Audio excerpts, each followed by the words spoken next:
Shalom. Yahweh Shem Yahshua Barakathum to all the brothers. Shalom. Yahweh Shema Yahweh Shem Yahshua to all the sisters. I am priest and officer Abad Hayah of 1000, and this is the Brotherhood and Unity class. So, what is Brotherhood? What is so special about Brotherhood? Christ, our King, Yahweh Shamashiach, he had Brotherhood for us, for his nation, for the blacks, Latinos, and First Nation men, women, and children. He showed what we have to do for Brotherhood. He even said, if you love the Most High God, the law hinges on these 2 points: love the Most High God with all thy heart, mind, and soul, and love thy neighbor as thyself. Love thy brother as thyself. We gotta love each other as we love ourselves. Do unto others what you want done unto you. Right. Christ, he died for his nation. Right.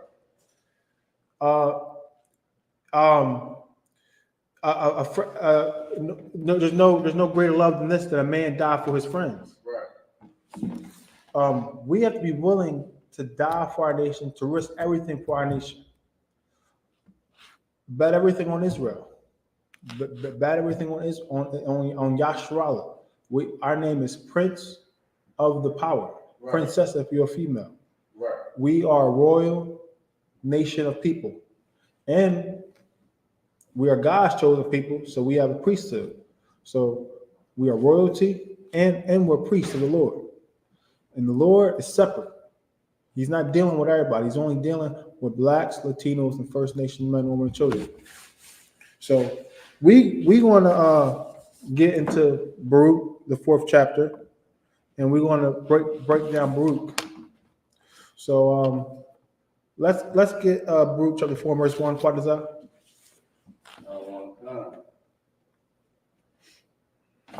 Baruch chapter 4, verse 1. And this is the book of the commandments of God. So it says, this is the book of the commandments of God. This is the book of the commandments of God. So the Bible plus the Apocrypha is the books of the commandments of God. This is what we should be adhering to. We shouldn't be adhering to the Egyptology, the Quran. That's what we should be adhering to. We should be adhering to these laws, statutes, commandments that's in the Bible. And we shouldn't be in the Christian church because they don't teach the Bible. They teach Christian dogma, right. Christian philosophies. They say things that are not true in the Bible. Christ is a black man, yet they have Caesar Borgia, an oppressor. They say the law is done away with, but clearly the scripture says, Christ said it out of his own mouth, I have not come to do away with the law or the prophets. The Israelites are blacks, Latinos, and First Nation men, women, and children. Deuteronomy 28 and 68. We went on those cargo slave ships. The Israelites is us. We went into slavery on ships. No other nation of people went into slavery on ships. We went into slavery on ships. So we have to be in the I.S.U.P.K. We got to keep these commandments, keep the Lord's Passover, keep the feast days, keep the high holy days. Read again from the top, Baba Kishore. Come on. This is the book of Baruch, chapter 4, verse 1. This is the book of the commandments of God. So this is the book of the commandments of God. We need to be renewing our minds daily. We got to read and study the Bible. Let's hold that. Give me Isaiah 34 and 16, Baba Kishore. Isaiah 34 and 16. We need to read and study the Bible. We need to act when we have questions. We need to come to the men of God to get those questions answered, so we get the proper understanding of the Bible. We gotta come to class so we can get our precepts together, precept upon precept, here a little, there a little. Because even though if you read the Bible from front to back, from Genesis, including the Apocrypha, all the way down to Revelation. That's not how the Bible is broken down, though. You just get the backdrop, the backdrop of it. You won't. That's not how it's broken down. It's precept upon precept, here a little, there a little. That's how the Bible is broken down. So let's get Isaiah chapter 34 and verse 16, Biblical show. Mm-hmm. Isaiah chapter 34 and verse 16. This is the book of Isaiah chapter 34, verse 16. Seek ye out of the book of the Lord. Seek ye out of the book of the Lord. It didn't say the Quran. It says, seek ye out the book of the Lord. That's where we need to be searching for. That's what we should be seeking. That's what we should be looking for. That's where we should be going to. We shouldn't be going nowhere else. And we just read in Baruch chapter 4, verse 1, this is the book of the commandment of God. So the Bible, and that's the book. So we got to seek ye out the book of the Lord, the Holy Bible. That's what we got to seek. These commandments, these scriptures. We have to. That's where our salvation lies. We are the people of the book. This is our history, our heritage, our customs, our culture. So this is what we got to learn from generation to generation to generation till forever. Nothing changed from biblical times during the time of Moses. Moses laid it down for us. We accepted the covenant between Most High God and ourselves, and we chose to be His people. We chose to adhere to His laws, His commandments, and He will be our God. And we'll be on top of the earth because of that. We'll get to rule the earth, be above all nations of people. But we chose to break that covenant. We chose to repeatedly break the covenant and go into captivity after captivity. We got punished for it. So we need to come back to it. Right. And Christ has given us the opportunity to come back to it because he's our covenant to Most High God now. Because he died on that cross for our iniquities, our sins. So we have to come back to these laws, statutes, and commandments. We gotta study to show ourselves approved. We gotta be in class, be into the radio shows, attend the high holy days, attend the Sabbath service. We gotta take our culture back. It has been stripped from us. Our identity has been stripped from us.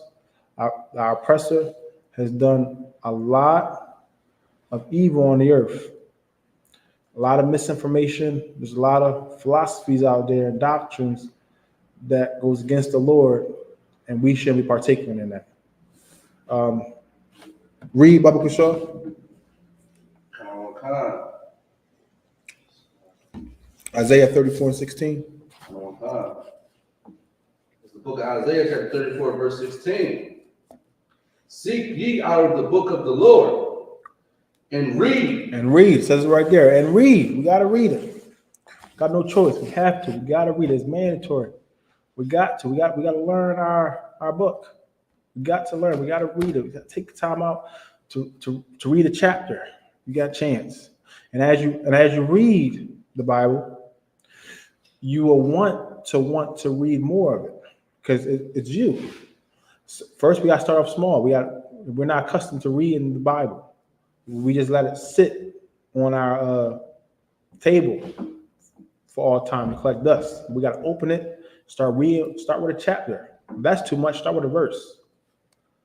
Start with a verse, and then just as the Spirit comes on you, as you come into class and ask questions, you'll want to read more and more, get those what you read broken down, and so forth. But we got to read. Read on, what is up?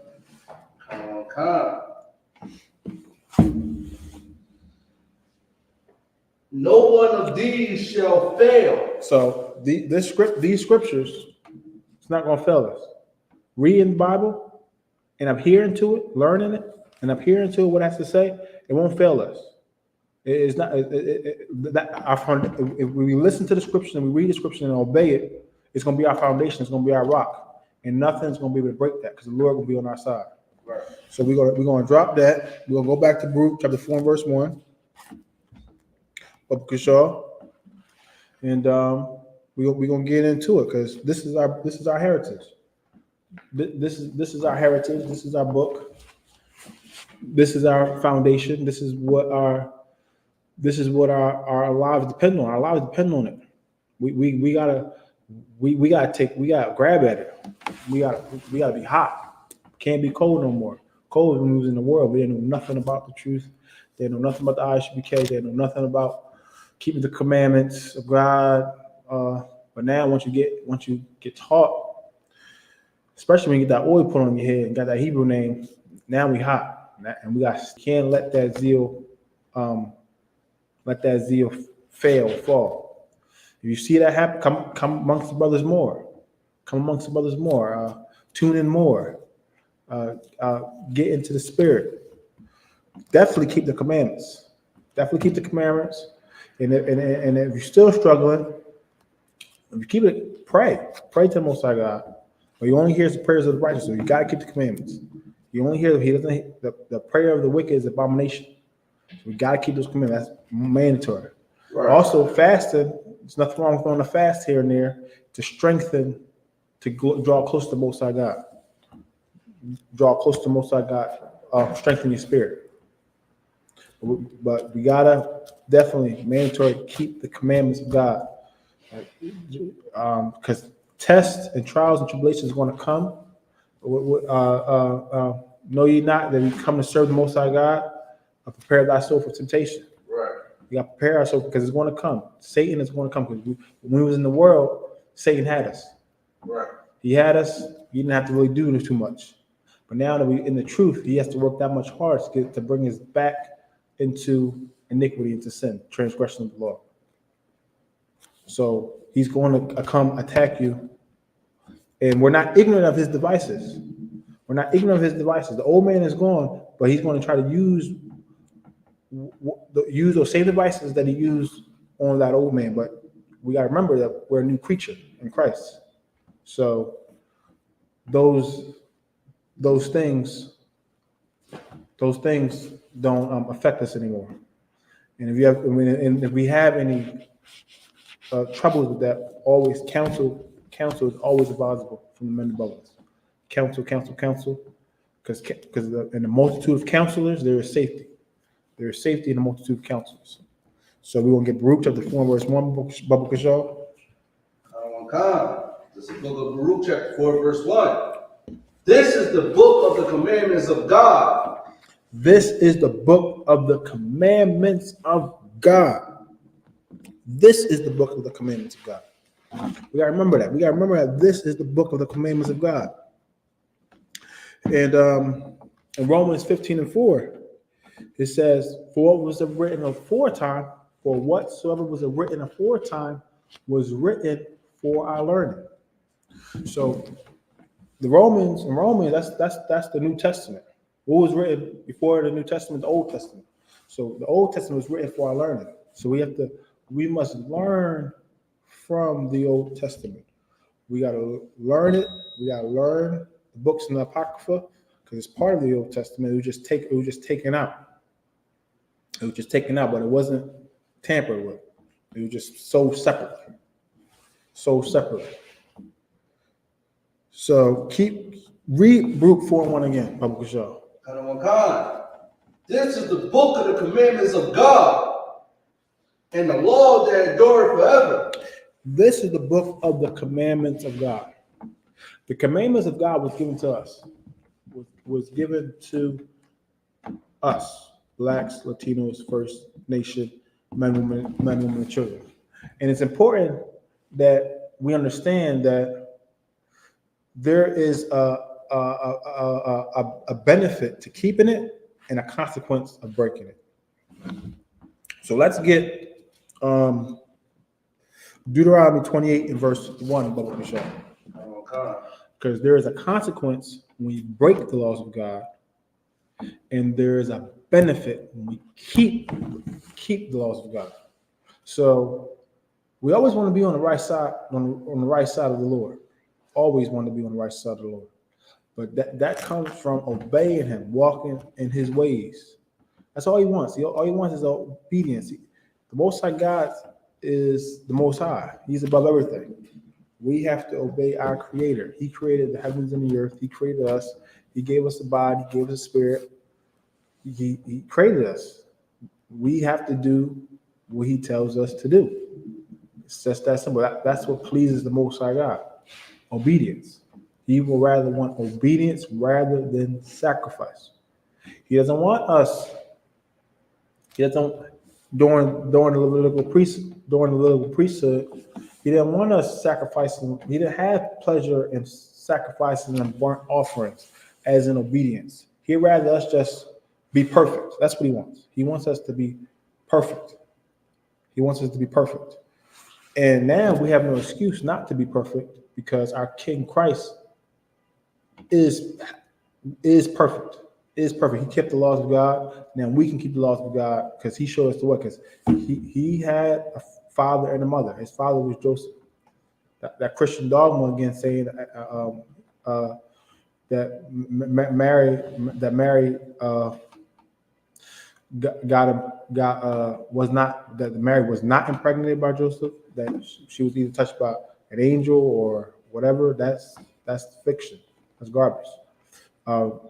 Joseph impregnated Mary, and Mary conceived and had a child. And Jesus Christ had birth just like any other man or any other man that come on the earth. So let's get Deuteronomy chapter 28 and verse 1. This is the book of Deuteronomy chapter 28 verse 1. And it shall come to pass. And it shall come to pass. So meaning this is going to happen. This is going to happen. It's definitely going to happen. That's your car? What is that? Wow. Okay. This is going to happen. Read.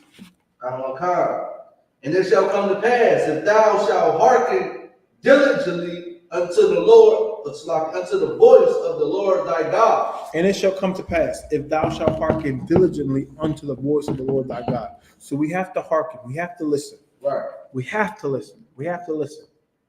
Life is easy. All we gotta do is obey. All we gotta do is come to the priest to learn. We gotta learn to obey. We just gotta be obedient children. Obedient children.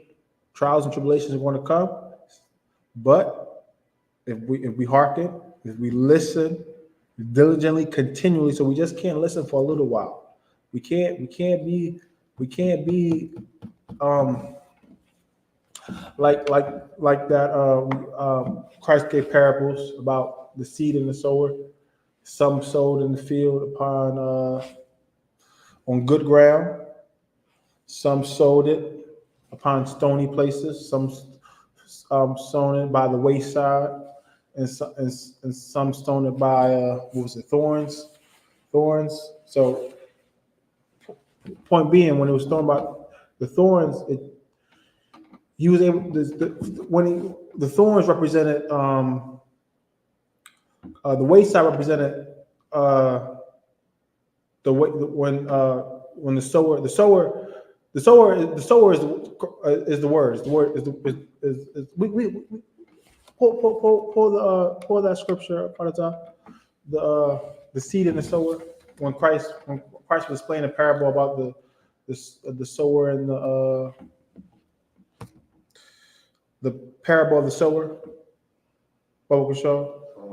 Parable of the sower. I think it's in Matthew. Biblical show.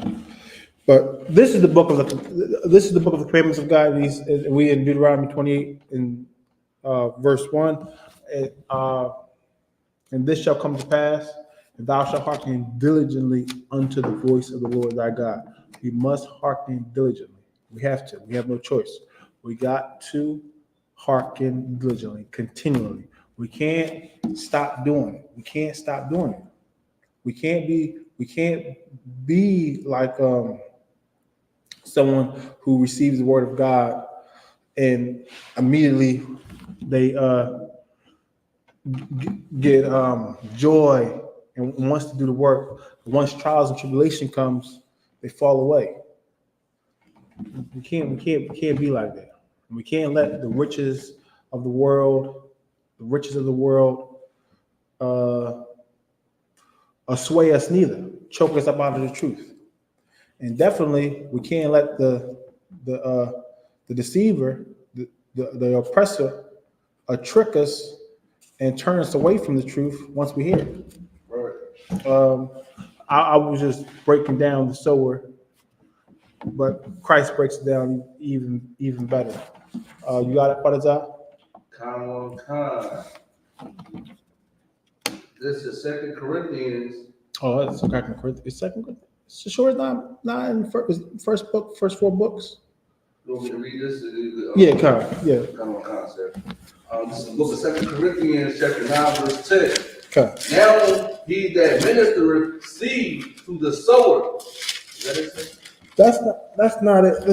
That's not it. It's like I should have had it ready. It just came to mind just now. Thought it would be in Matthew. Oh yeah, it's in Matthew 6. No. It's not that. It's not Matthew 6.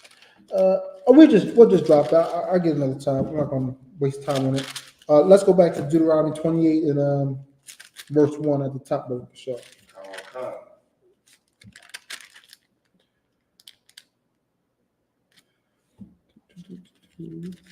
So Deuteronomy 28 and verse 1. I think I found the 13th chapter. It's the book of Deuteronomy, chapter 28, verse 1. Somebody get it. And it shall come to pass, if thou shalt hearken diligently unto the voice of the Lord thy God. And it shall come to pass, if thou shalt hearken diligently unto the voice of the Lord thy God. We have to hearken diligently. We have to hearken to him continually. We gotta always keep the commandments of God. We can't transgress. Can't transgress the law. We gotta keep it. We gotta obey. We gotta be perfect. Quite as I was able to find it. It's like Matthew 13. 13. We can start at verse 3. Yeah, this is the parable. This the parable of the sower is in Matthew chapter 13 and verse 3. Christ gives a parable, similar to like an analogy of the truth, and how people receive it once they hear the truth. So, the good news, the word, the good news, the gospel, the truth.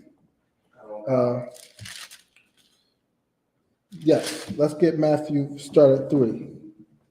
We're going to read the parable first because Christ gives the parable to the people, and then he breaks it down to his disciples.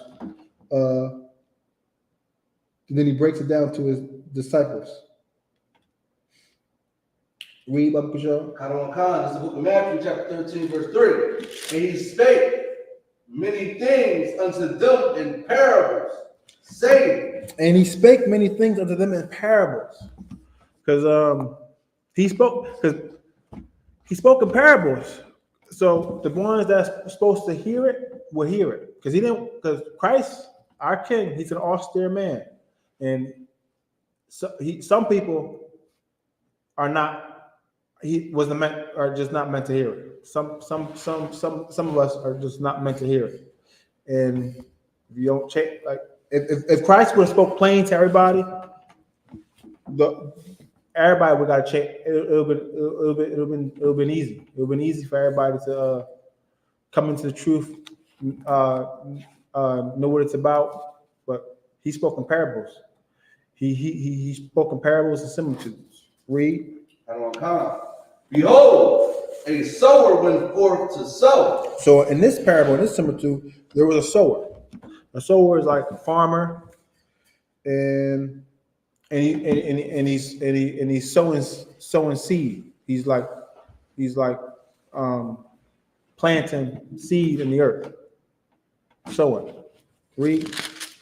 Verse 4. And when he sowed, some seeds fell by the wayside, and the fowls came and devoured them up. So when he sowed, some seeds fell by the wayside, and the fowls came and devoured them up. So these seeds, they didn't go into the earth. They just went to the side, just went to the side. And the seed and the fowls of the air, they were just up on the ground. The fowls of the air, they was just able to grab them and eat them and take them away, and devour them up. Yeah, they was able to eat them and get rid of them. Go read verse 5. Verse 5. Some fell upon stony places where they had not much earth, and forthwith they sprung up, because they had no deepness of earth. So some fell upon stony places. So stony. So when it was around the stony places, the stony places they already had. So it was occupied. That part of the earth, that part of the ground was occupied by stones and such. So when so where they laid, they didn't have the seed that had much room to grow. The roots that have much room to get rooted and grow. So it just sprung up immediately, and we're gonna find out what happened. Read verse 6. Verse 6. And when the sun was up, they were scorched, and because they had no root, they withered away. And when the sun was up, they were scorched. So the sun scorched them. The sun scorched them. The sun scorched them, and they was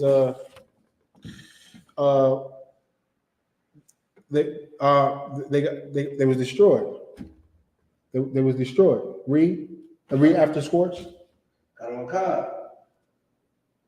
And because they had no root, or they was damaged. They was damaged. When they were scorched, they got damaged because of the sun. Read. They withered away. And because it was stony places, and it was occupied because it was a stony place. It was already occupied. It withered away because it had no root. It had the roots that wasn't able to grow, so it withered away because of the sun. It got scorched, damaged, and then because of its roots, it had no roots in the earth. It just withered away. That was the second one. So the first one fell by the wayside. The second one was the stony places. They had no, and they was the ones that had no root and got scorched by the sun and was damaged and got rid of too. Read on quite as up. Verse 7.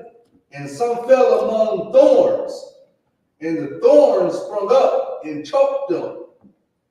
So some of the seeds, they grew up with the thorns. They fell among the thorns. So as these seeds was growing, they was growing with the thorns, and once the thorns was able to spring up, it choked them. So they wasn't able to survive. That seed wasn't able to survive because it got choked by the thorns. Read. Verse 8. So that was three bad things happened to the seeds. So, but this is going to be the one positive. Read. Verse 8. But other fell into good ground. So this ground was good ground. It wasn't a stony place. It wasn't with thorns. It was actual good ground. It wasn't by the wayside. It was good ground, good earth, clean. Read. Verse 9. Verse 8. Verse 8.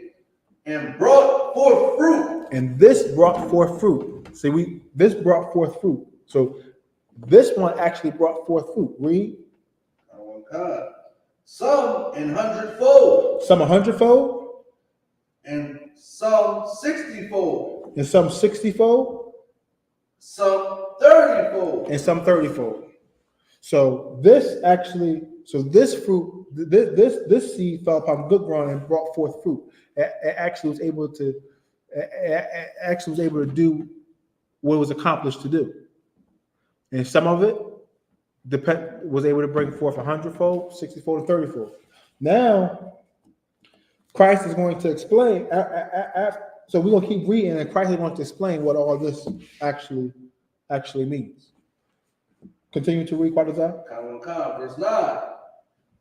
Who have ears to hear, let them hear. So we all have ears. This meaning who has understanding. Who has understanding? Let him. Whoever has understanding, let him hear. Let him understand. Read. Verse 10.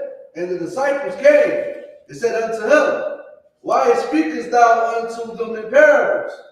And the disciples wanted to know why Christ was speaking into parables, speaking unto the people into parables. And Christ gave a response. Read.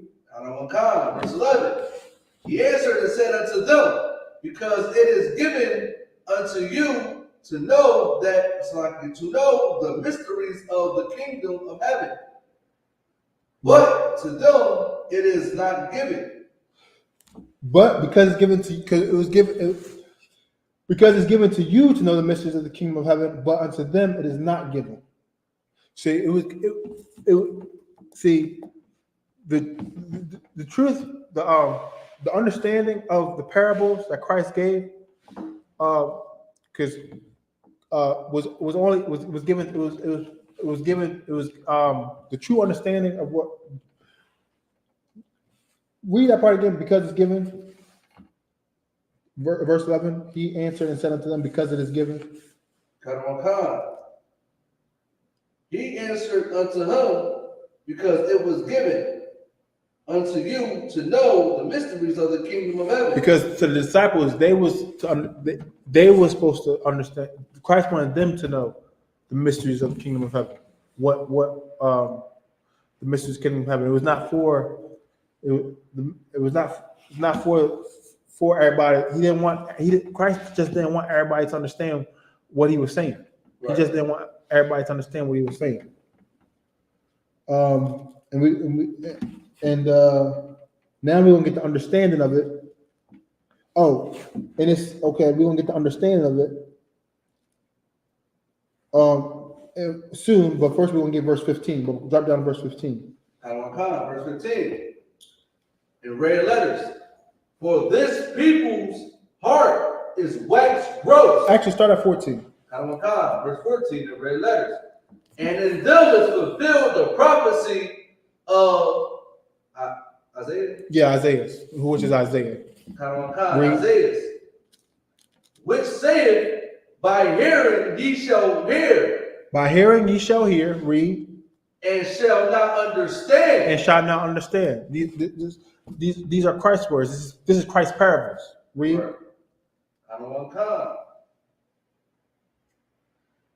And seeing ye see, and shall not perceive. And seeing ye shall see, and shall not perceive. So it was read. What was read 4 times? Read for our learning. Christ understood the scriptures.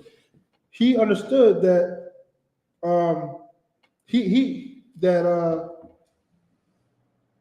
By hearing ye shall hear, and not understanding, seeing ye shall see, shall not perceive.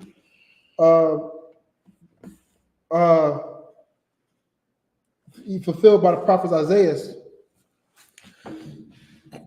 Christ just in verse, we're gonna see in verse 15. Christ just did not want. He just didn't want to heal. He didn't want to heal.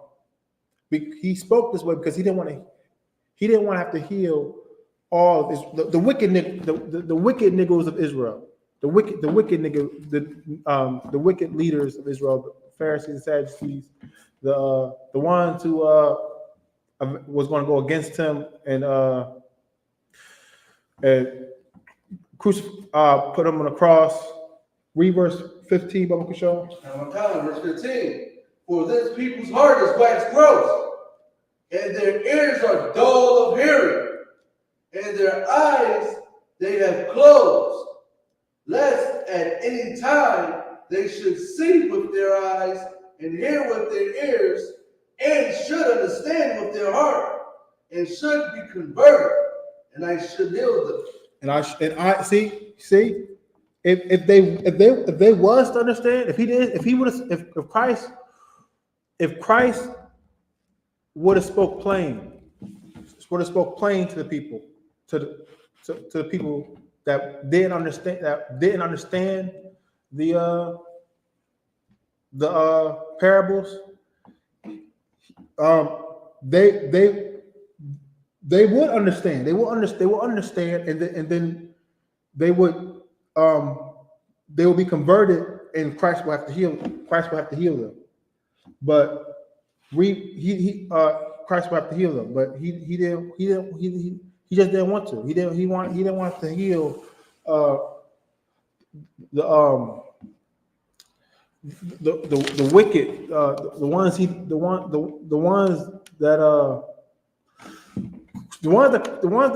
that crucified him, the one that put him on the cross, the ones that kept going against him.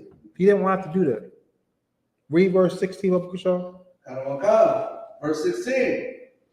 But blessed are your eyes, for they see, and your ears, for they hear. But blessed are your eyes, for they see, and your ears, for they hear. So now, disciples, they was able to see. They was because they followed Christ. They was able to see, and they showed because they followed Christ. They followed Christ, and they kept following Christ. Even always to the end, and they did the works after he went to the Father. Read verse 18, Book of Show. Verse 18. Hear ye therefore the parable of the sower. So this is the parable. Now hear ye therefore the parable of the sower. This is the parable of the sower. This is the parable of the sower. This is the understanding of the sower. Read. Verse 19. When anyone heareth the word of the kingdom and understandeth it not. So when anyone heareth the word of the kingdom, that's the seed. That's the seed. The sower is the prophet speaking the word of the kingdom. Right. Of the kingdom. Of the gospel, of the good news, of the truth.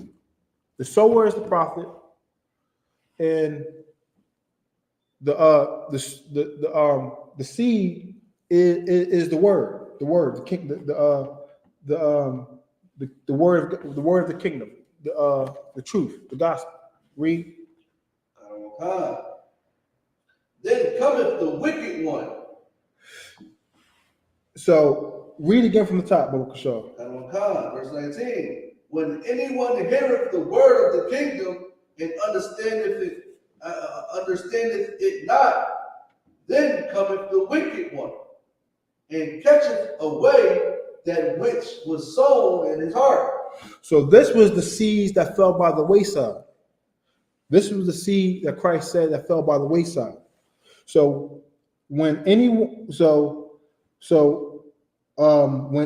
hears the word of where anyone hear so this is like a camp. Just see it as camp. When the priests and the prophets are speaking the words of God, and you have people in the crowd listening to the word of the Most High God.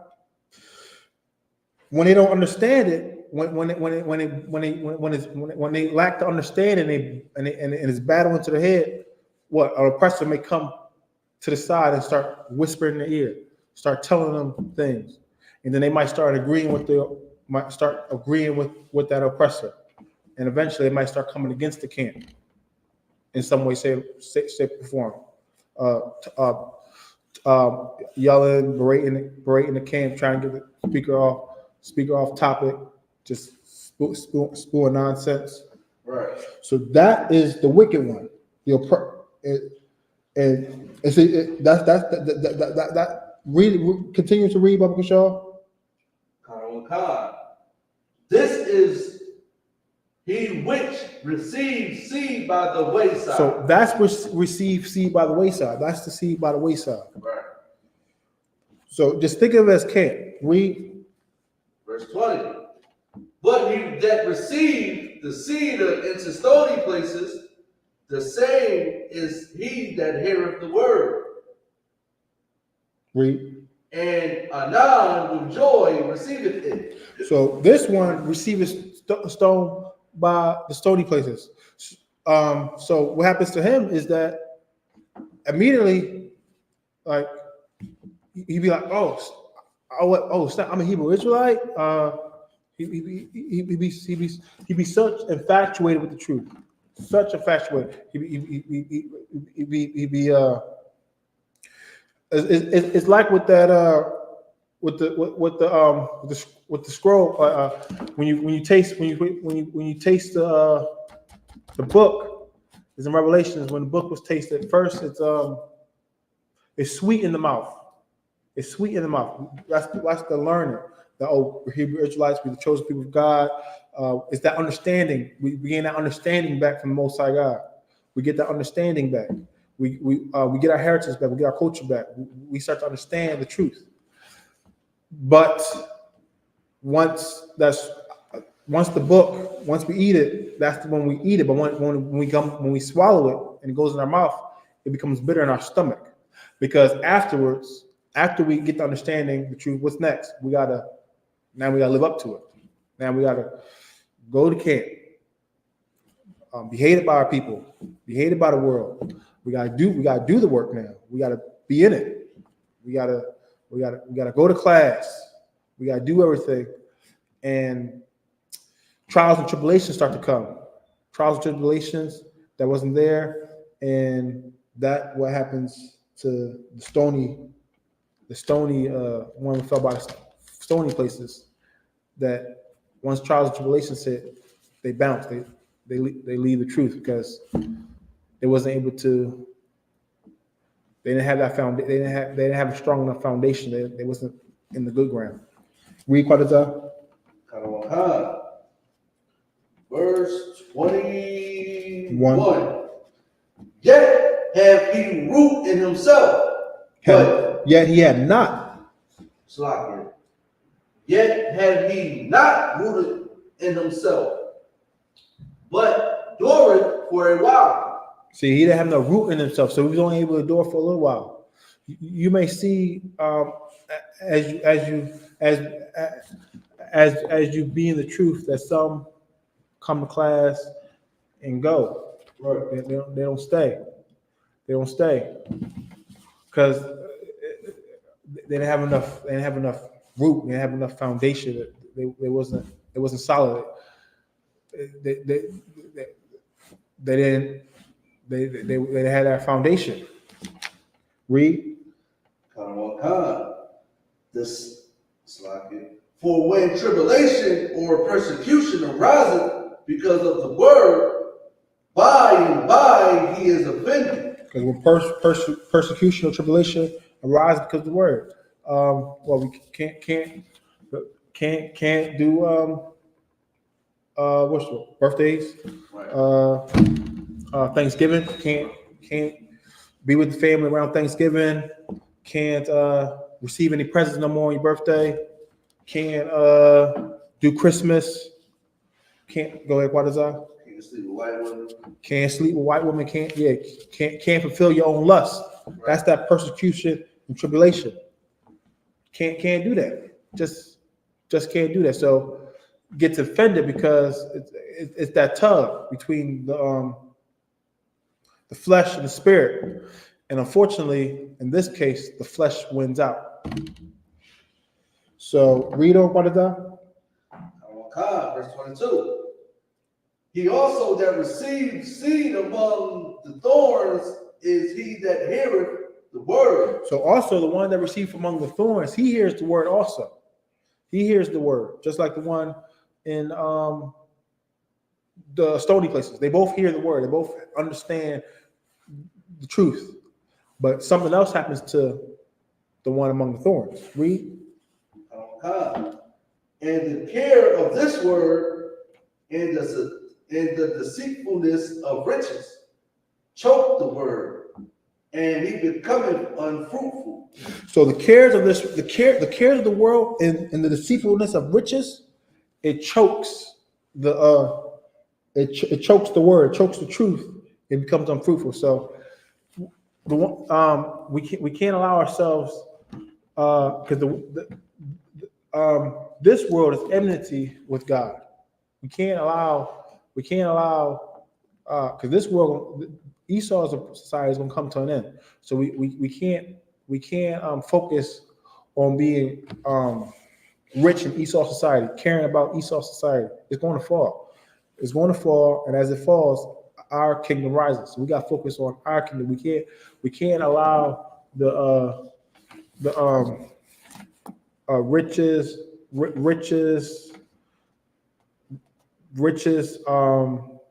anything in Esau's world to take us out of the truth, whether it's slavery, whether it's your family, whether it's your spouse who's in the world, whether it's your children. Don't allow nothing in this world to choke you out the truth, because you won't if you focus on the world and not on the Most High God. Right. You're not going to be fruitful. You're not going to be able to keep the laws of God, because this world is wicked. Esau society is wicked. So you got to focus on the Most High God, keeping the law. Stop. What is that? I want to concept if I may, what you're saying is so heavy too, because that's what they want. They want us not to come into truth. They want us to do all these wicked things, that America, endorses and promotes. They want us to do it. Right. And I mean, especially somebody that's not like in I.S.U.P.K that you might probably be with, she might be in the world, he might be in the world. Right. They will not understand because they're not here. Right. Understand what I'm saying? Right. That's right. You quite comprehend. It's absolutely right.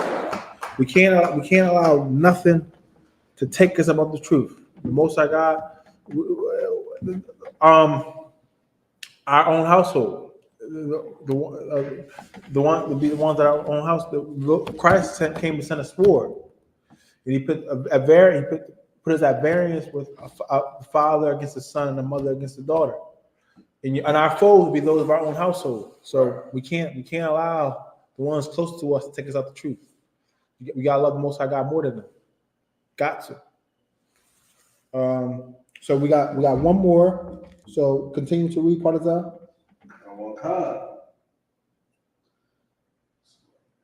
But he that receives seed into the good ground is he that heareth the word and understandeth it, which also beareth fruit and bringeth forth some 100-fold, some 60, some 30. See that's the ones these are the ones that understand the word. But he that receives seed into the good ground. So the one that was into the good ground, they understand the word, but they also bring in fruit by doing the work. By doing the work. For the men, coming in, doing your 90 days, shedding yourself with the word of the world, and asking questions, getting understanding the word, getting understanding of the true breakdowns of the scriptures, and becoming a trooper. Right. And then of course, once you become a trooper, you get anointed with oil, and then you start following orders from the officers above you. Right. And obeying those orders and getting it done. Whether when you're in school, you gotta clean the school. You gotta hand out waters during class. You gotta during the high holy days serve food. Right. Definitely when it's camp time, go to camp, read. And a job is, and as being, and when we a trooper, we gotta remember our days in all black. Remember our days reading on that podium. And when we read, we be right where the speaker wants us to be. Have our finger right there. We do these things. We obey. We follow orders. Because the best trooper is the best officer. Best officer is the best captain. Best captain, best general, so forth and so forth. We gotta make sure we diligent. So and sisters, obeying your husbands. If you don't have a husband, obeying the priest of the Lord. Be raising those. If you have a husband, raising those children right, teaching them right. Don't have a husband, listen to the priest, feeding the priest, bringing food to school, and all that. These are all works. This is all fruit. Some of the hundredfold. Some can do a lot in the truth. Some can do a good amount, and some can only do a little bit. But we all have our office. So but all of them brought forth fruit, whether it was 100, 60, or 30, and it all help bring Christ's kingdom back in order. All helps Christ's kingdom back in order. Nothing's too small.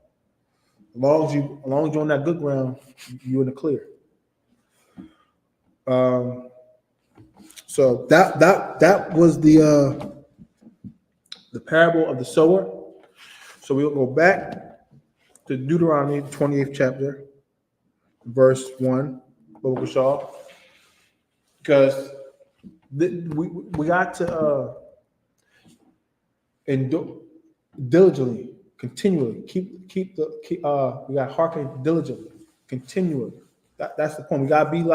We have to be like the good seed on the good ground that produces fruit, so Christ's kingdom can come into place. Because a good tree can only bring forth good fruit, and a wicked tree can only bring forth bad fruit. Right. And the axe is laid at the axe is laid at the trunk of the tree. Again, I'm paraphrasing. The axe is laid at the trunk of the tree, ready to tear down whatever is not producing good fruit. So read Deuteronomy 28, verse 1. This is the book of Deuteronomy, chapter 28, verse 1. And it shall come to pass, if thou shalt hearken diligently unto the voice of the Lord thy God. So it shall come to pass, if thou shalt hearken diligently unto the voice of the Lord thy God. We have to hearken diligently, continually. We have to continually do it. God be like that good seed that landed in that good ground. God be like that seed that landed in that good ground that produces good fruit. Good fruit. Read.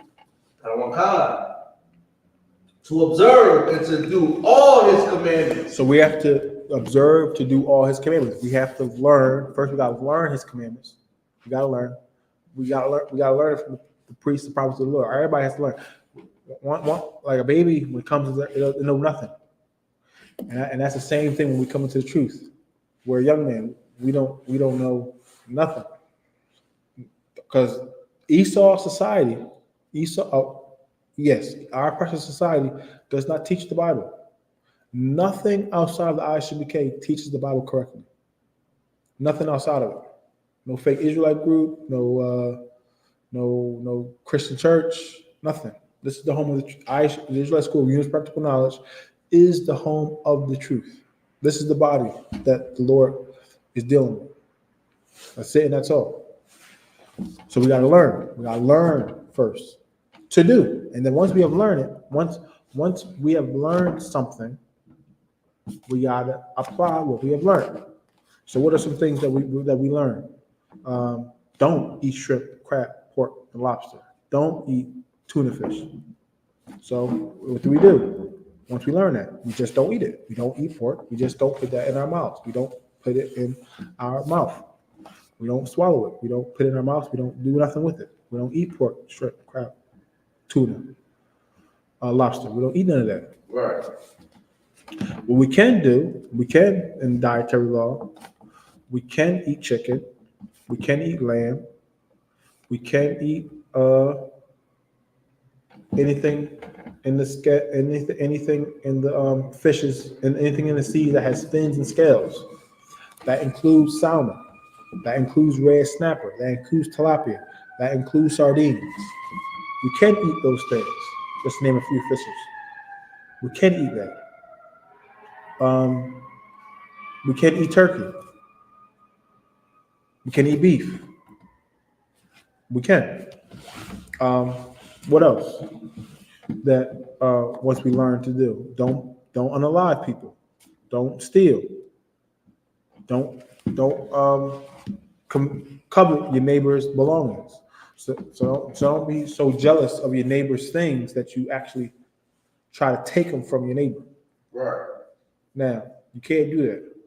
You just get your own stuff. Be grateful for what the Lord gave you. Don't start taking things and being jealous of your neighbor's things and taking them from him. The Lord gave him that. He earned that with what from he earned that. So you be grateful for what the Lord gave you and what you earned. And what you should do is holler at your neighbor, be like, "Oh, Stan, I see you got this, that, and the third. I like it. How'd you come about it? How did you get it?" He might put you on game. Right. Put you on game, but don't do something evil and wicked. Don't do something evil and wicked. We gotta work for what we get. And then you reward in due season. Don't grow tarry. Don't grow weary. Don't grow weary of doing good, because in due season you will be rewarded. But it takes time. But when was the righteous ever forsaken? We just gotta keep putting in the work. You gotta be diligent. Just like when you plant a seed, the next day is not. If you plant an apple seed, the next day is not an apple tree with an apple right there. There's the process. You gotta remember that everything's a process. So once you start putting in work for something, you on the right path to eventually get an apple. But it's gonna take some time. You just gotta keep on doing what you gotta do, nurturing that seed, nurturing it. Don't being consistent in the truth is very important. Being consistent in the truth, being consistent in keeping the law, statutes, and commandments is important. Right. Because everything builds upon another. Nurture being obedient. That's what we gotta do. We have to nurture being obedient to the Most High God. What you got to say about that? Kind of, if I could, man, what you're saying is so heavy. And I want to add too, because a lot of our brothers and sisters is not patient as well too. Right. They are not patient. So they want to see results right now. Right. They don't want to do the work. They just want to see the results. And that's our problem. That's and that's the thing that we have to stop doing. Right. Is understanding the patience and the discipline on changing your life and being who you're supposed to be. Because the main reason why certain brothers come home from prison. Right.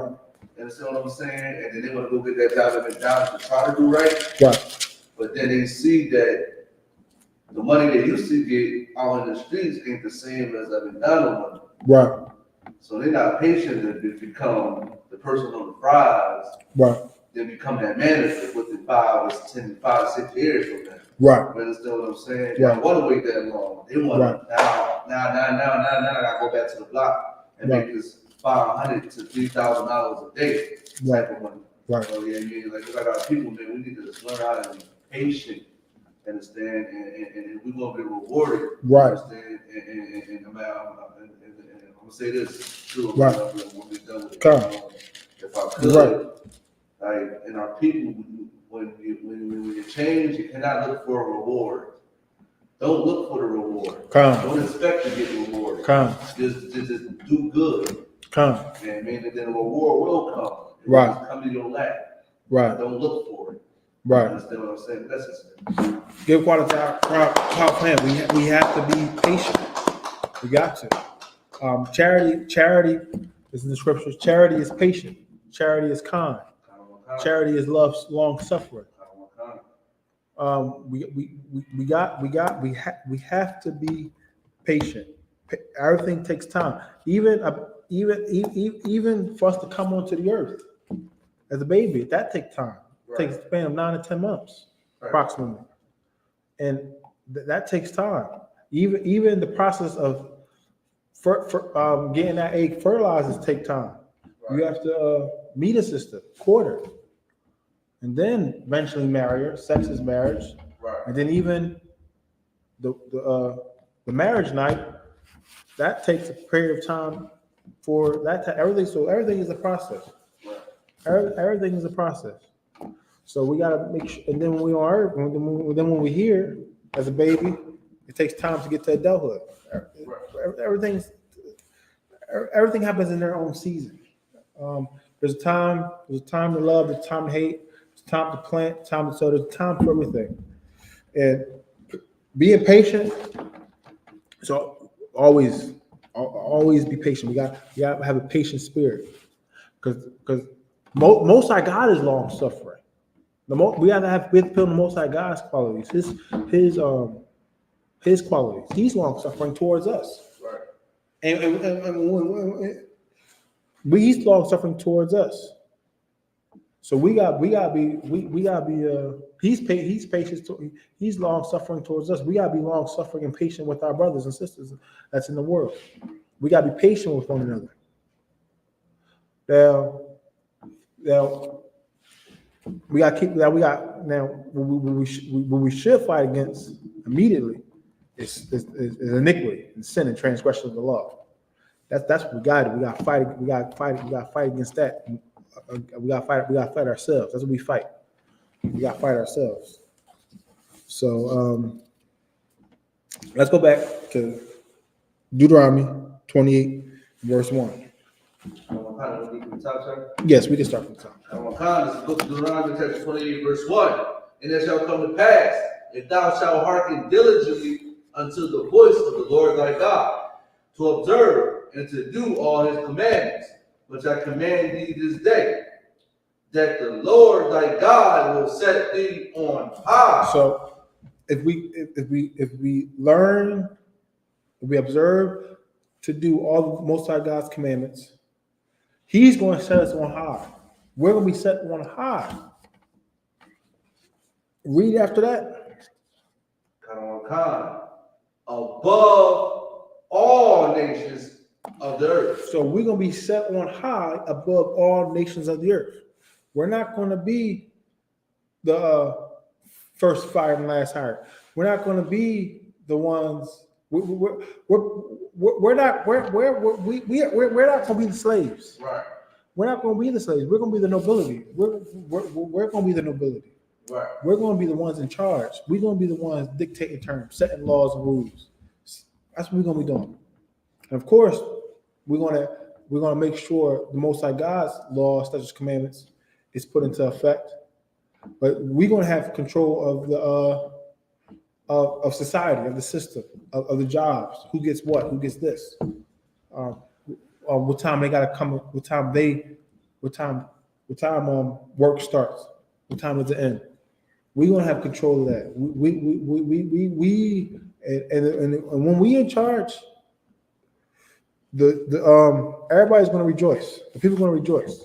They're gonna want us in charge. They're gonna be happy that we're in charge. Because what is Esau doing to the planet? Air pollution, water pollution, noise pollution, destroying the earth, animals going extinct. And everybody, except for the ones like once you get in the truth, you get a reprieve. You get some rest, but from the worries of the world, right? It's misery. The only thing people look for in the world, in Esau society, is their lust. But once they completed their lust, it's misery. It's misery. It's misery because, first of all, they know. Everybody has a conscience. They know what they're doing is wrong. Like a drug addict, no, they're not supposed to be on drugs. They're not supposed to be doing that. Right. But doing it, they get a euphoria. But once that's not happening, they're depressed, looking for the next hit or whatever. So, and then it's a cycle of self self damage. You like we damaging ourselves continually. So that's just an example of if we're a drug addict. So we can't do that. And then if you're a drug dealer, when you get that, you sell a lot of product, and then you have a lot of cash. You get to spend it on this, that, and the third. But then you got to keep up with those expenses. You got to keep up with that. So you got to go out and keep trying to sell more and more product. It never ends. The cycle never stops. But then it's not legal, so you always have to watch your back. You always got to watch out for competition. You got even you got to watch out for your customers if they're not satisfied with the product because it might be bad or whatever. It's not good to be in Esau society, to be in the oppressor's world. Come out of her, my people, and come out of her, my people. Be not partakers of her sins. We can't be. We got to come out of America. We got to come out of America. Meaning we got to take our minds out of America. We can't do what society pushes on us. Definitely can't be LGBTQ. Definitely can't be that. It's an abomination to the Most High God. Right. AIDS hasn't gone nowhere. Monkeypox hasn't gone nowhere. Those things are still prevalent, and it's a very horrible way to get unalived. And there's a big process of decay. So that's what happens when we keep. So we be on high. The Lord put us on high above all nations of the earth. Right. And that's what happens when we everything. People rejoice, but right now people mourning because Esau's in control. Now we're going to get Deuteronomy 28 verse 15. Up with y'all.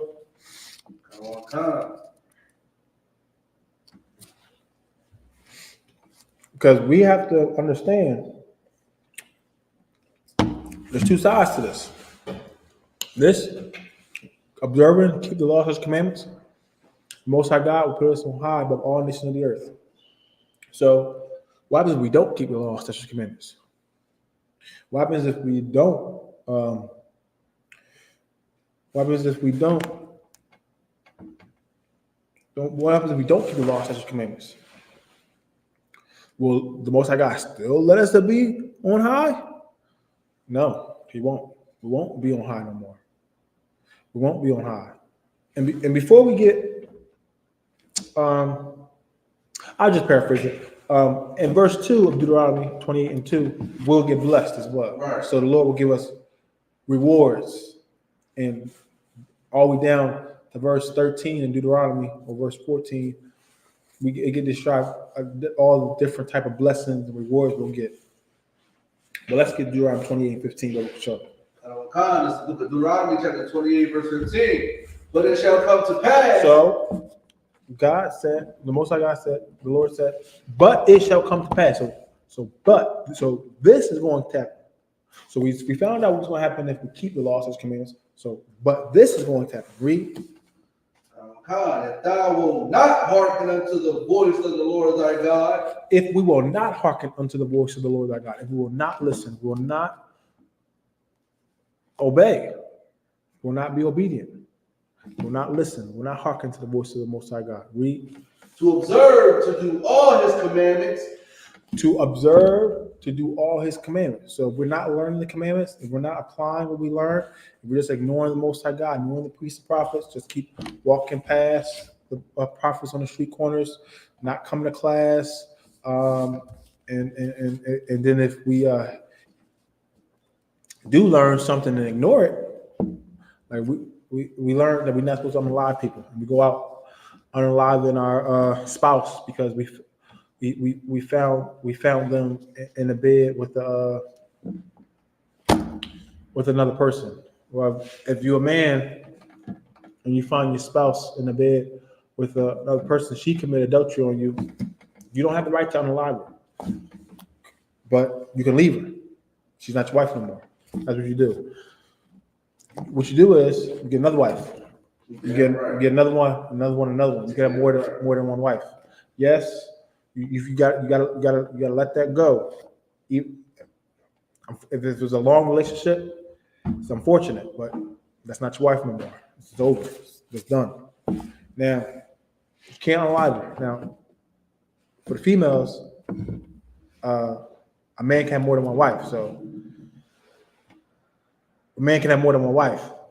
So you can't leave your man because he chooses to get another wife. Right. You definitely can't be unaliving him because he has another wife. The Lord said he can't have another wife, and that's just the way it is. You gotta deal with it. Read, Baba Kishore. And his statutes, which I command thee this day, that all these curses shall come upon thee and overtake thee. So all these curses gonna come upon us and overtake us, meaning they're gonna, wherever we choose to go, they're gonna follow us and they're gonna overtake us. So this is us breaking the laws and commandments. This is the curse. We breaking them. The curse gonna come to us and then overtake us, and we're gonna have all of it. We're gonna have all of it. So wherever we go, it's gonna overtake us and then it's gonna consume us. Those curses are gonna be in effect. So we're gonna be on the bottom of society. We're gonna go into captivity, into slavery, and no one's gonna be able to buy us out. We're still in captivity today. Police brutality. Oppression not going to regard the young or the old. He's going to be cruel to us. Whatever we do won't prosper. We're going to have a hard time. Our pocket's going to be running dry. Bills. All these expenses that we have, and then we're not having a good wage to start with. It's bad. Our pockets gonna be full of holes because we're not paying our tithes to the Lord. Right. And this is when we break the laws of God. So we gotta keep the laws of God so this don't happen. So now let's go back to Baruch chapter 4, verse 1. Baruch 4, verse 1, because this is the Bible is the books. The Bible is the book is the book of the law. Is the book of God. Is the laws. Go ahead, one time. Slide here, sir. Do the time check. 8:21. Wow. So, Baruch, yes, Baruch 4:1. Slakia. Yes, the Bible is the.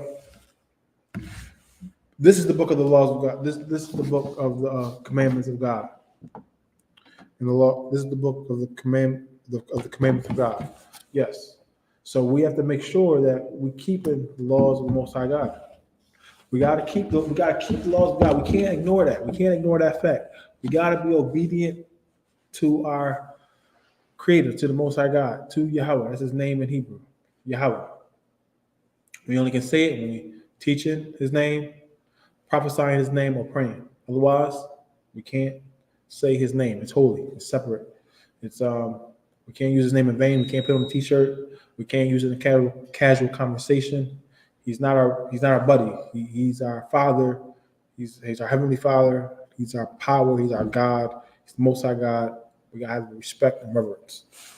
So let's get Baruch chapter 4, verse 1. This is the book of Baruch chapter 4, verse 1. This is the book of the commandments of God, and the law that endureth forever. So the law endureth forever. The law endureth forever. This law endureth forever. So it's not going nowhere. It's not going nowhere. Christ said it Himself. He said, till heaven and earth pass, not one jot or tittle shall no wise pass from the law. So as long as the ground beneath your feet, as long as there's ground beneath your feet, and So you can see the sky, the moon, the sun, the stars. The laws in this Bible, in this book, it's not going nowhere. No jot, no tittle is not going nowhere. So heaven and earth passed. Heaven is still here, the earth is still here, so it's not going nowhere. It's going to endure forever. And also, Israel is going to be the Most High God's people forever as well. We are his people. We are his people, and the law is not going nowhere.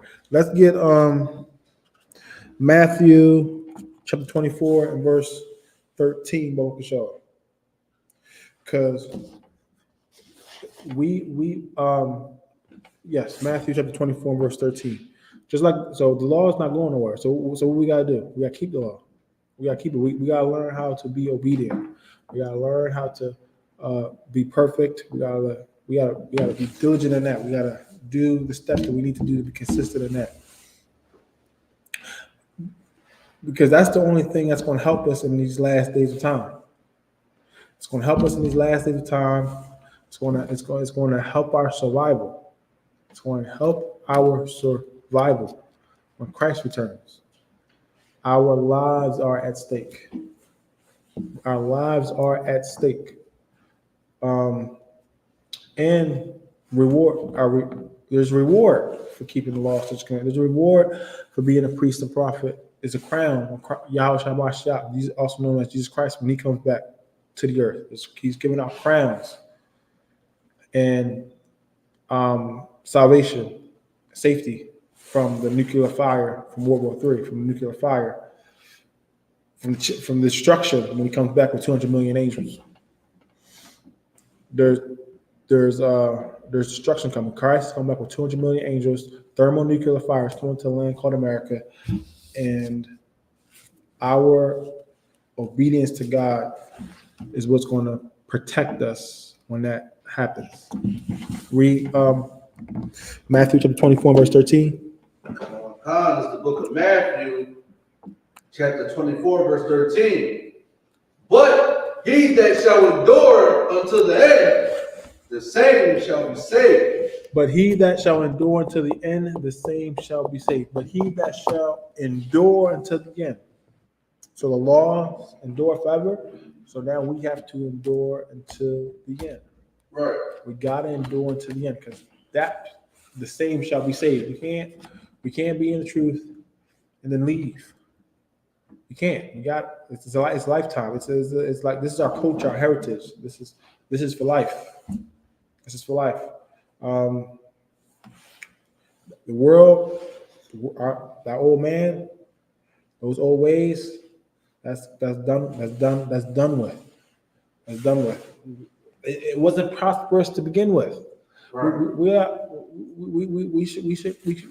We should consider that was death. Everything in the world just was leading to death and destruction and self-destruction. That's all it was leading to. There's no profit in idols. They can't help. They can't see, hear, eat, or talk. They can't help nor hurt you. There's no profit in idols, false gods. They're the figment of man's imagination. The golden calf in the wilderness, that was the idol. We created it from the gold that the Egyptians gave us when we was leaving out Egypt. It was created then and there, like it was just created. A golden calf, and then it was said, "This be our gods that brought us out of the land of Egypt." Most like I was furious with that. He's a jealous God. He's our power. He's our God. The Most High God is our God. He's our power. He's what saves us in any battle, whether carnal, whether fleshly. Because we went through a lot of wars in Israel. Joshua was when we come back to our land, and the Lord was with us. He was with Samson, and he was with Samson. But his heathen wife was able to convince him and show him what made him strong, his hair. And they took him captive, but the Lord was with him at the end. And Samson said, "Let me die with my Philistines. Let me die with the Philistines." But he killed a lot of Philistines. Philistines at the end. more than he did before. That's Lord was with him. We got to obey because he repented. We can't go after heathen interracial marriage. You can't go after the heathen woman. Right. That's also another statute law. We can only marry if you're a male. If you're a prince, you can only marry a prince of a daughter of Zion. And if you are a princess of Zion, you can only marry a prince of Zion. That's it. There's no fornication in Israel. There's no fornication. There's no prince on prince. There's no princess on princess. We're royalty. What prince is laying with a? Say we're royalty. We got to take back. We got to remember that we're royalty. Just because we are in captivity of a nation doesn't mean we're still not royal. We are the royalty of the earth. We are the true royalty of the earth. We are a nation of kings and priests. And Christ is giving out crowns. Okay, no one's a king yet because Christ is about the crowns that we're working for.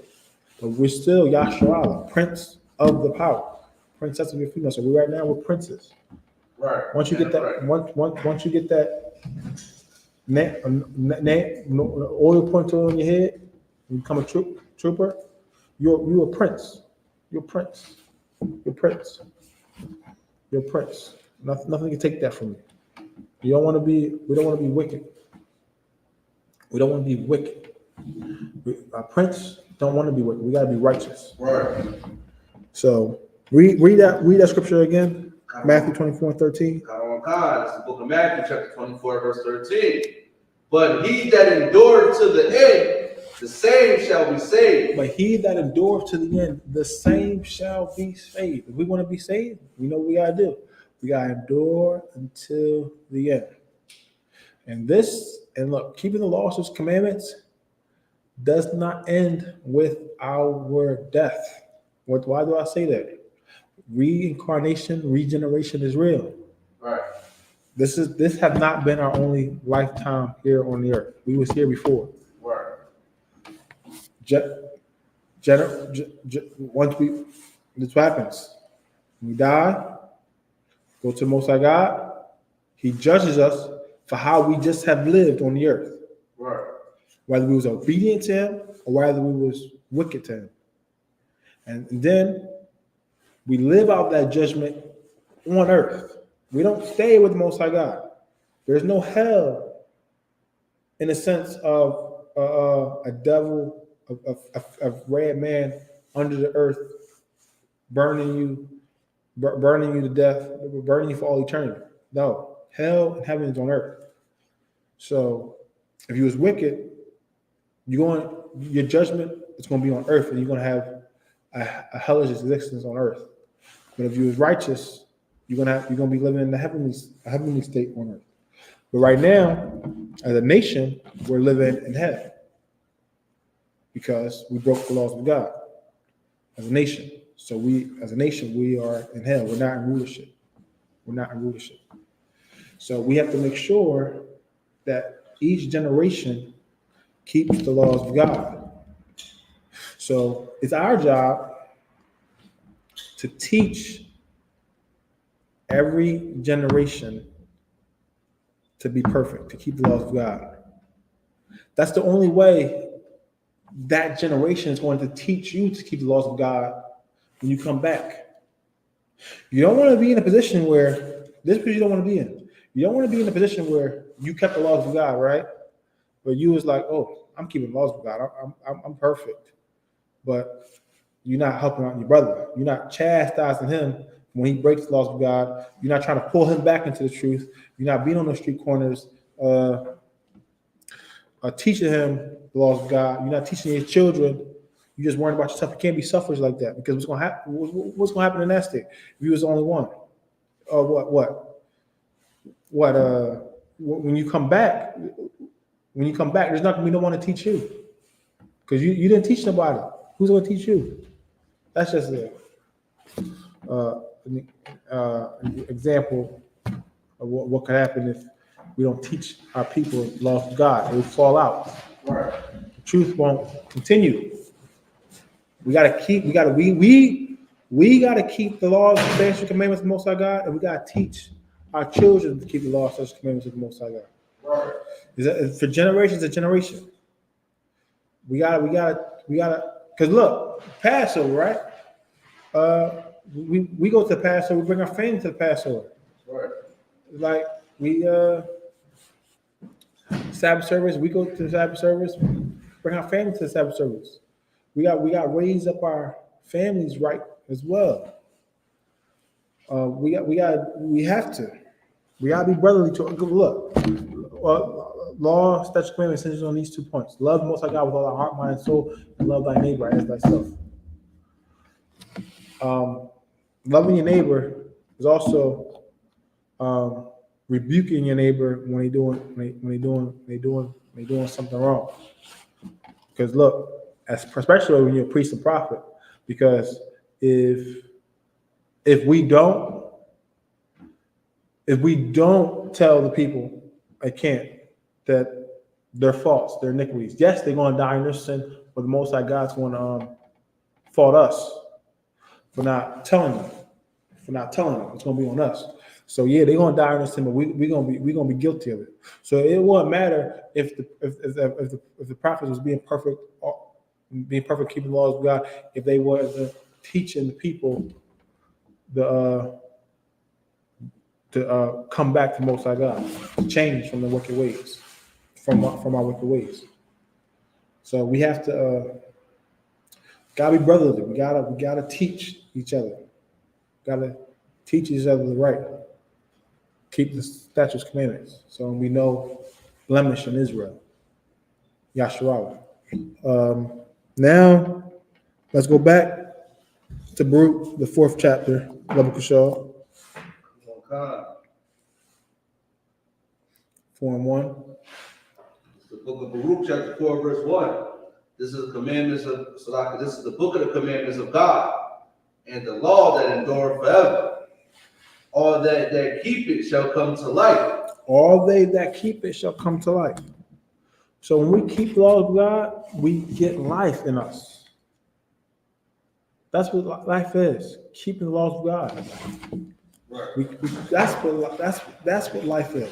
We got to keep the law of the Most High God. All they that keep it shall come to life. It's that simple. It's nothing more plain to that. If you want life, if you want to live, if you want to prosper here on earth, if you want to know how to live on earth correctly, rightly, keep the commandments. Right. Keep the commandments. The breath of life,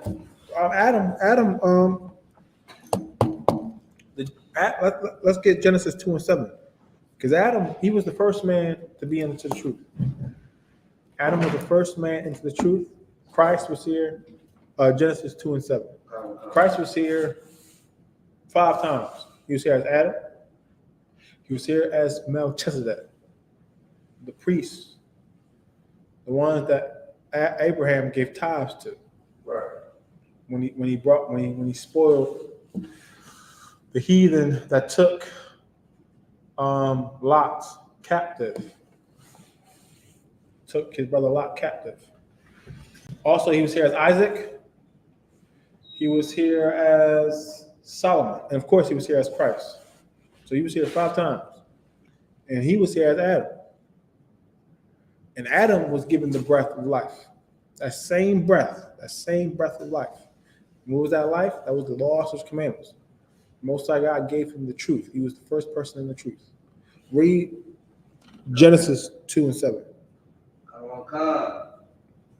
This is the book of Genesis.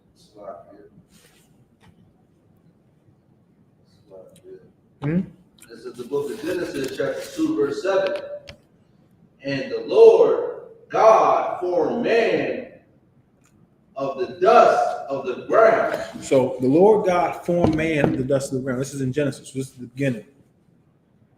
This is on the 7th day. This was on the 7th day. Because mankind was created on the 6th day. This is the days of creation. But a day unto the Lord is like 1,000 years.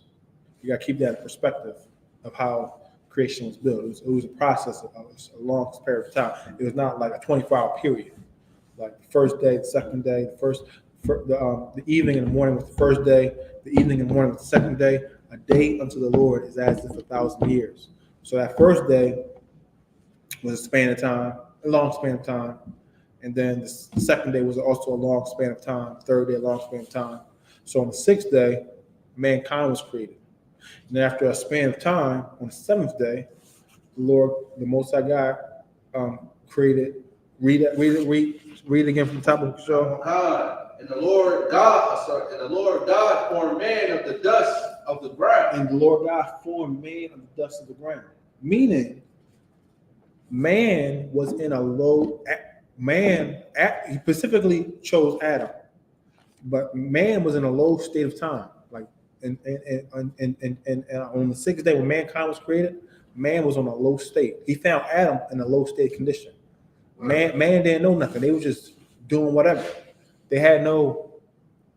They had no structure, no laws, no righteousness. There was nothing. They had no distinction between what to eat and what not to eat. There was no one to really rule righteously on the earth. No one had the truth. So when we're not in the truth, we're in a low state condition. And that's what man was. Man, the dust of the ground being used in a low state condition. Read what is that? And breathed into his nostrils the breath of life. So the Bible is very slang. It's written in slang. Slang is like a lot of imagery, metaphors, and some words mean other things in context. So, because the Bible is a black Hispanic, and Native man's book, and we speak slang. So read that part again, part of that. And breathed into his nostrils the breath of life. So he breathed into his nostrils the breath of life. That breath of life was the law, that's the commandments. That's what that was. So Adam was taught to obey God. The Most High God chose Adam. He gave him the law, his commandments. He gave him the truth. He was the first man in the truth. He was put into the truth. He was given dominion over everything. Read, Baruch. And man became a living soul. So in Baruch, this is the book of the commandments of God, and the law that endure forever. All they that keep it shall come to life. Adam came to life when he was given the law, his commandments, when he was brought into the truth, and he became a living soul. He became a living soul. He got that breath of life. That's what the commandments do for us. Laws, his commandments do for us. Makes us just like Adam. It makes us be on top. It makes us be in the good graces of the Lord. Now let's get 1 Corinthians 15 and 45. 1 Corinthians 15 and 45. Like I said before, Christ was here as Adam, Melchizedek, Isaac, Solomon, and Christ. As Adam, he was given the breath of life, and he became a living soul. Living soul. So we're going to figure out what he was as Christ. As Christ.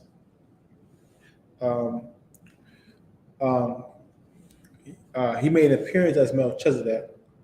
He received tithes and offerings from Abraham.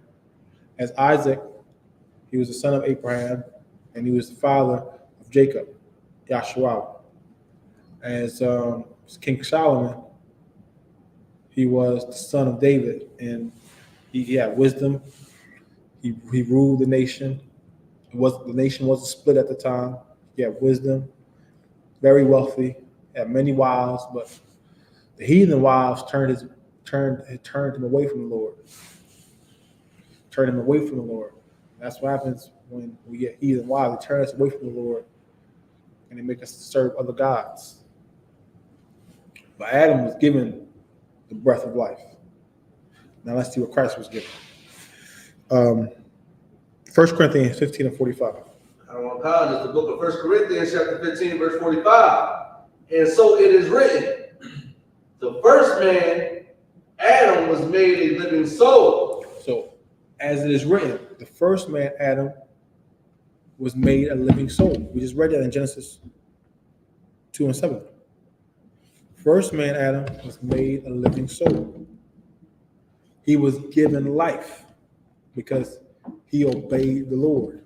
What the Lord gave him, what the Lord taught him, what the Lord gave him the truth, the law, statutes, commandments. Read. The last Adam was made a quickening spirit. So now it said the last Adam. Who was the last Adam? What did Christ say in Revelation? I am the Alpha and the Omega. I am the first and the last. See, he's the first and the last Adam. He's the first and the last Adam. So the last Adam was what? A quickening spirit. Was a quickening spirit. Quickening means to make alive. So he give life to other people. That's what he did to the disciples. He taught them how to keep the law, statutes, and commandments. He taught the nation of Israel how to keep the law, statutes, and commandments. He gave us life. Not only does he give us life, but he teaches us to teach other people to keep the law, statutes, and commandments. So we can be quickening spirits as well. Right. That's the job for the apostles. When he left, he told Peter, "Feed my flock, feed my flock, feed my flock."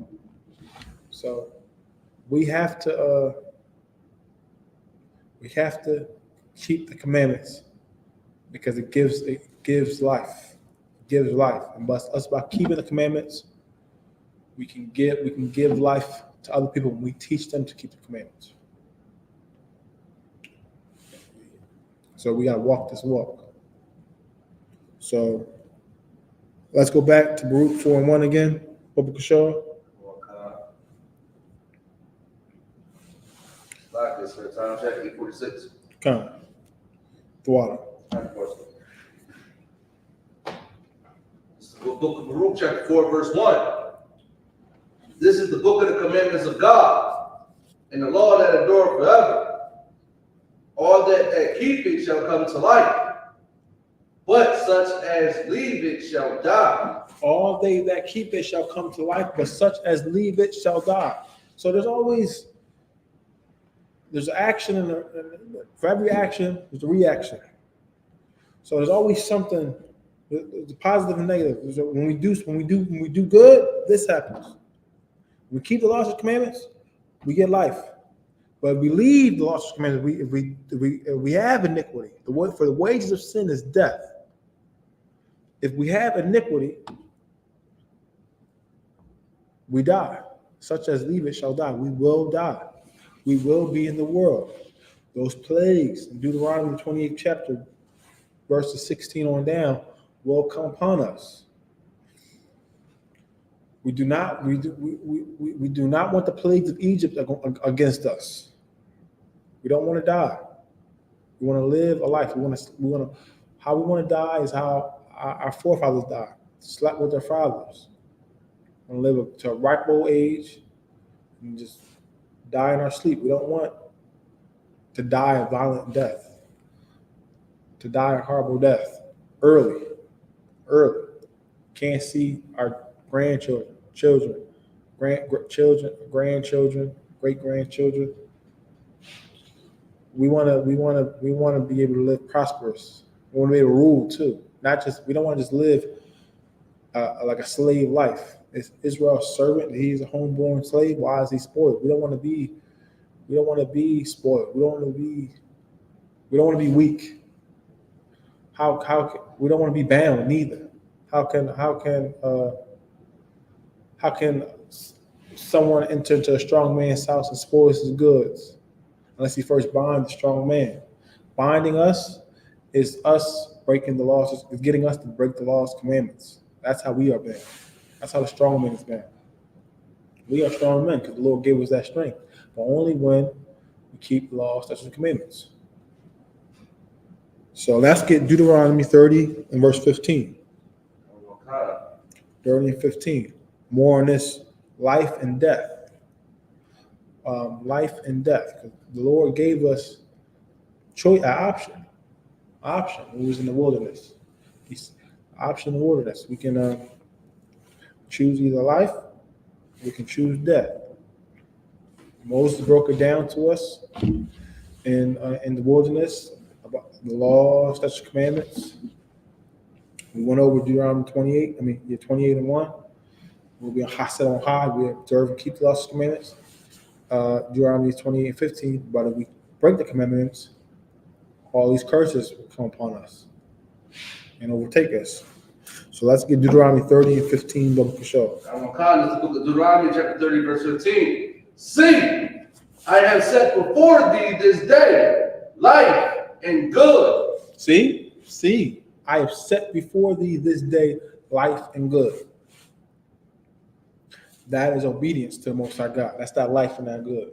Those are the blessings, the rewards for keeping the laws, statutes, commandments, for being obedient to our God. And he's not everybody's God. Remember, the gods of the heathens, their gods, the heathen gods, their idols, they don't do anything. They don't do it. They're worshiping something less than themselves. Because look, an idol is a man-made object. So it's a man-made object. It's a man-made philosophy. It's a man-made.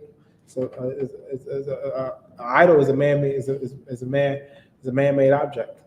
Religion is man-made philosophies and doctrines. So, So the Most High God created us. So, and He chose us, so we get to serve Him. So it's like we, like the heathen. For the heathen, is like where we create something and then we make it our God. We bow down to it. We pray to it. We give it things. But we gotta remember, we created it. We gave it its existence. It's less than us. Whether we made it through a wood, we wooden it up, made an idol of wood, wooden it up, made it. So we can't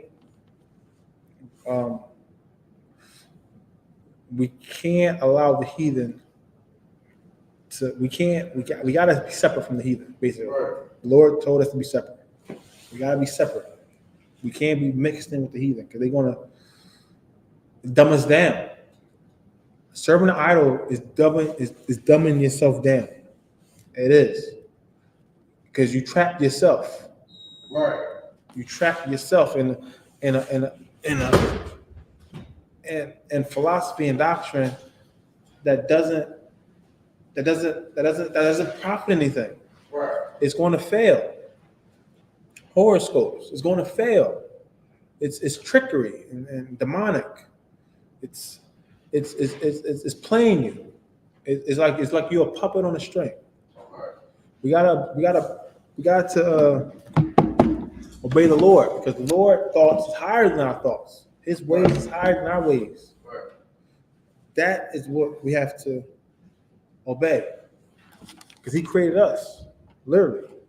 So He and He's a jealous power. So He deserves our allegiance and our loyalty and our love. So keep reading. Quite is up.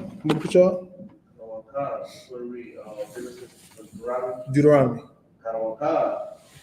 Deuteronomy chapter 30, verse 15. See, I have set before thee this day life and good, and death and evil.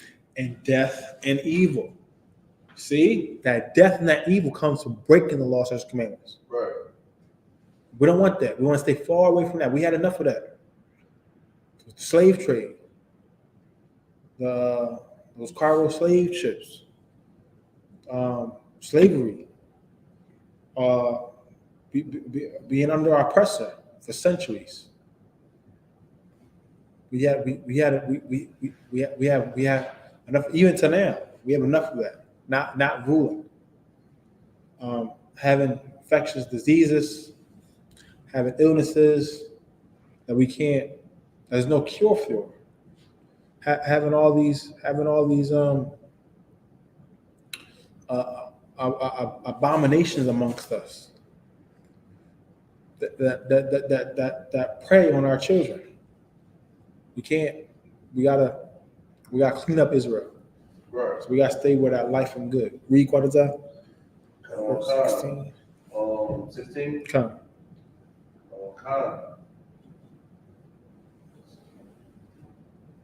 Verse 16. And that I command thee this day to love the Lord thy God. See, Moses commanded us this day to love the Most High God. What is love? Love is keeping the commandments. Read. To walk in his ways. To walk in his ways. Do what he says. Do what he says. Read. And to keep his commandments. And to keep his commandments. We have to be obedient children. We can't go off doing what we want to do anymore. We can't. It doesn't help us anyway. There's no profit in it. We think we know everything, but we don't. It's not going to help us. It's going to fail. Read.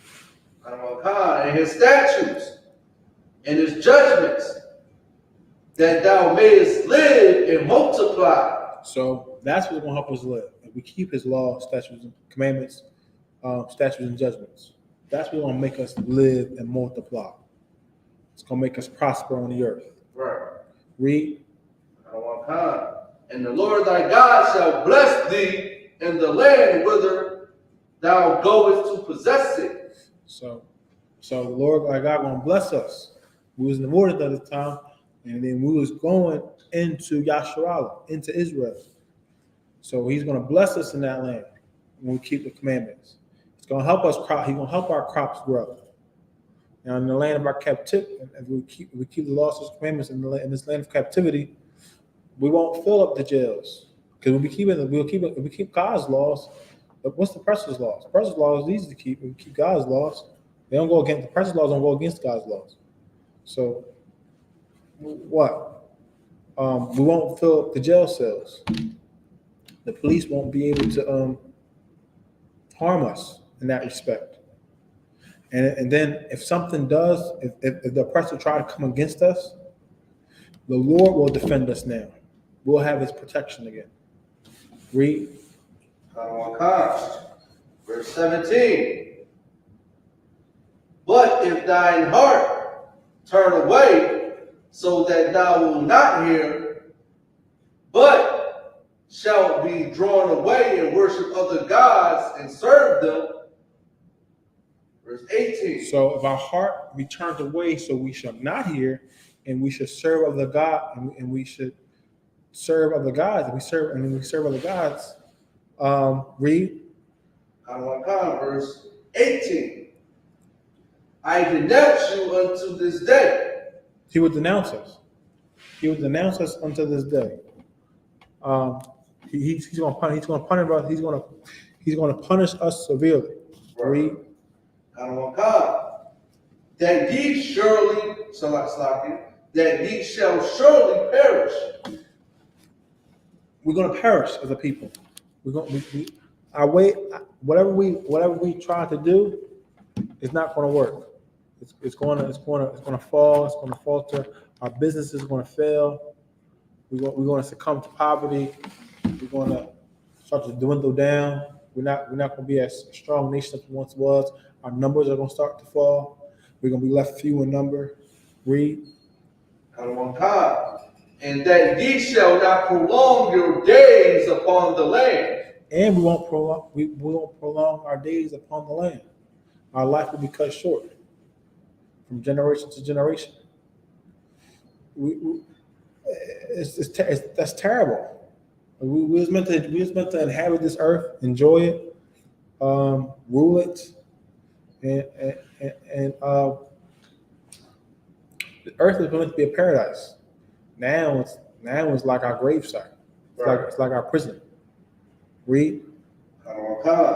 Whither thou passest over Jordan to go to possess it. Read. Verse 19.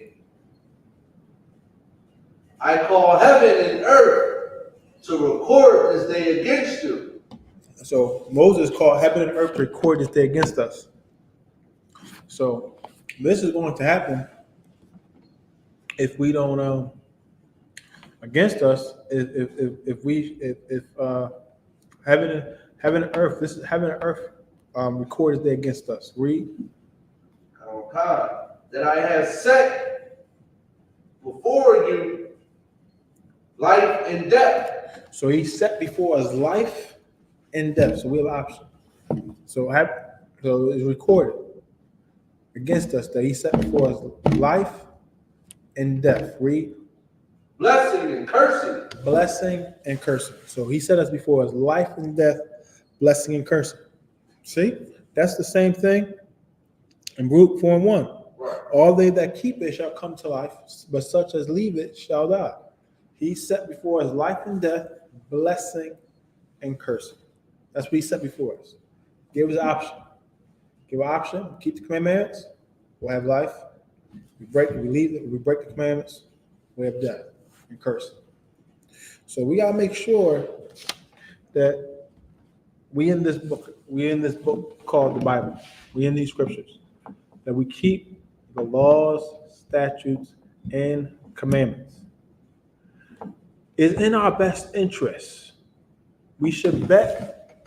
If we was a betting man, bet on the Most High God. Bet. Don't bet on Esau society. Esau society gonna fail. Don't bet in man. Bet on the Lord. Remember, the Lord is righteous. Right. The Lord is perfect. Right. And he's only for us. So the heathen don't get none of the promises and blessings that the Most High God has for us. We only have, we only get those things, the good things from the Lord.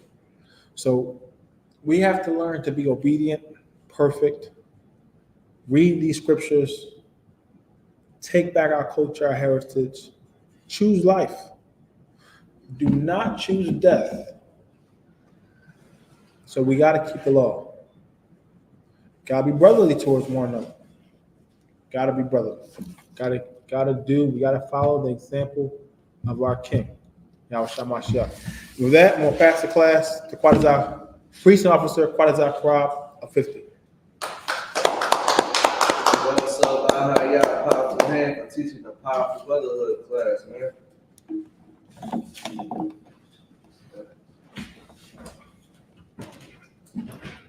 Oh, you want to do it? Understood.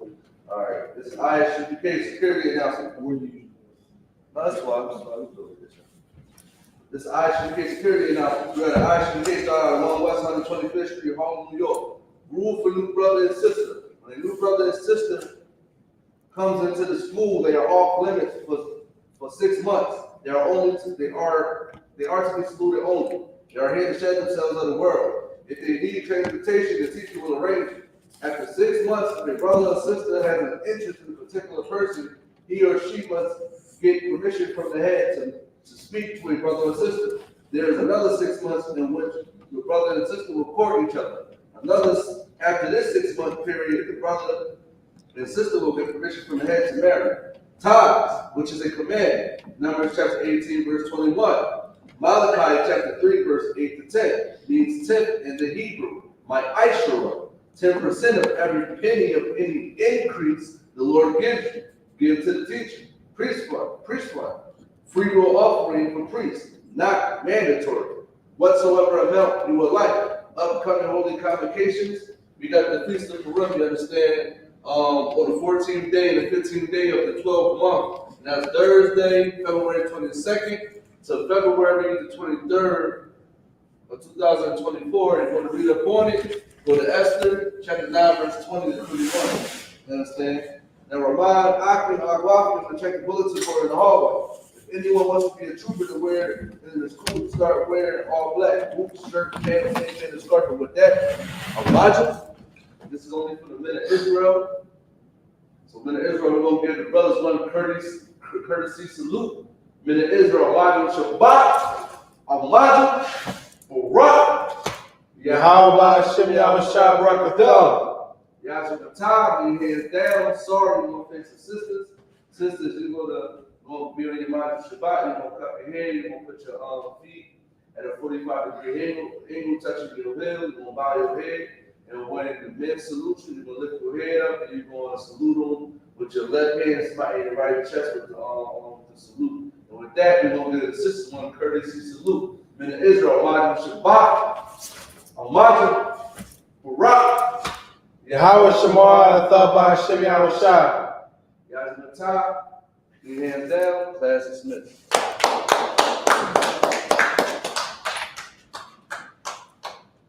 Shalom Yahshua.